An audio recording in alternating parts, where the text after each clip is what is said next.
So every single time that they do that, they start off with the good basic level of it. But again, it's one of those where it forgets a lot of the physical constraints and other things that I need to deal with that. Like a great example is normally it takes me about 4 or 5 iterations to do that. So like, I'm just like, okay, well, how would you do a PID control in an actual system? And so then they give the equation and then they calculate the error and then go from there. And I was like, okay, well, it's in the time domain. So now, can you put it in the time domain? And they said, sure, yes, we can put it. And then they do the formula again with the time domain on there. And so I'm just like, well, what if you happen to divide by 0? That's not a number. So how do you handle that? And it's just kind of all of those things that if you don't really have experience on it or don't know what you're doing, then it starts getting into issues like that of like, it can't do my job really well. So it's one of the things that I'm not too concerned about. But it responds with so much certainty, right? It's true. To tell you the truth, it's not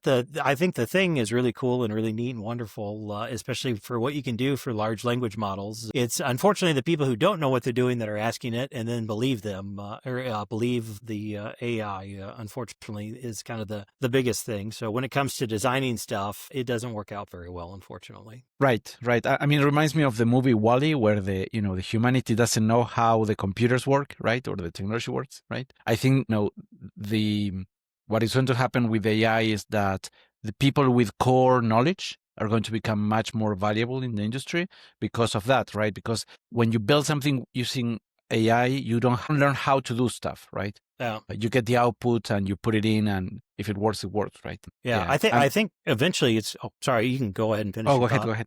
Okay. I think at some point in time, it's going to you're going to have, prompt engineers to where you're very good at prompting it for what the outcome is that you want. But the thing is you still need to have knowledge of the outcome that you want in it in order to go about doing that. So that's I would say kind of one of the hard parts about it. So I think it makes your top performing people, it makes them a lot better. It makes them able to respond and do a lot more stuff. But unfortunately, as I said, if you don't know what you're doing, it's not as great of a useful tool, and you can kind of make errors with it. We've seen a lot with companies that outsource automation, unfortunately, to different parts of the world because it's a lot cheaper. And it's still one of those where, I can't complain about it too much because they normally come to my company and say, hey, can you help fix this?